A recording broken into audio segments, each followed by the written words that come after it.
Failure of wave theory to explain photoelectric effect. There are three main reasons why wave theory could not able to explain photoelectric effect. The first point, according to the wave theory, when a wavefront of light strikes a metal surface, the free electrons at the surface absorb the radiation energy continuously, and greater the intensity of incident radiation and then greater the energy density of the wave. So what does it mean? So if there is a metal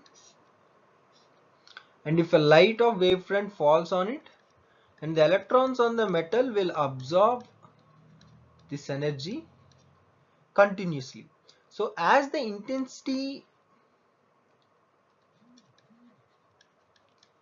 of the light is greater, and then energy density of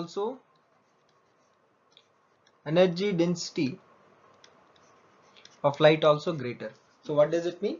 If light has more intensity, then it possesses more energy. But on contrary, in the experimental observation, we found that intensity has no role in terms of energy.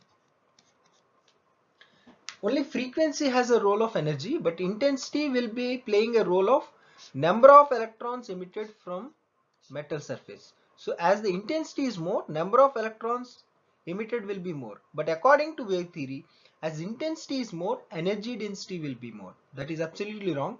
Energy is only connected to the frequency, not with the intensity. So this is the first contrary to the photoelectric effect by the wave theory.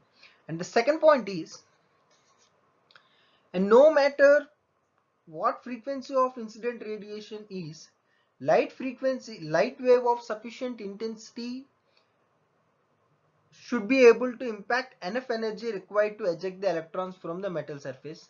Thus, the wave theory fails to explain the existence of threshold frequency, because according to the wave theory, only intensity matters, not the frequency.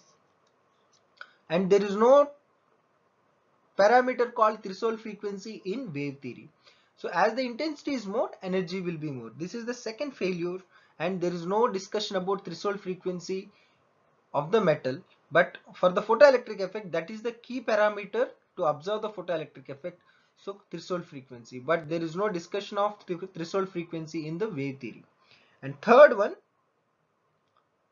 reason, the energy of light wave is smoothly and evenly distributed across its wavefront. Each electron intercepts as insignificantly small amount of this energy, and so it should require a finite time or sufficient amount of time to escape from the metal surface. So what happens when the light wavefront falls on the metal surface? The energy will be distributed to all the overall the surface. Therefore, each and every electron will gain the energy. Therefore, they require sufficient amount of time to gain, whose energy is greater than the work function. So there is a time lag. But in experimental observation, we found that the moment when light falls on the metal surface, instantaneously the electrons will be knocked out if the frequency of light is greater than the threshold frequency. It's almost, the reaction time is 10 power minus 9 seconds. It is very small. But according to wave theory, it will take some time to knock out the electrons. So it is exactly contrary to the experimental observations. So these are the three main reasons why wave theory could not able to explain the photoelectric effect.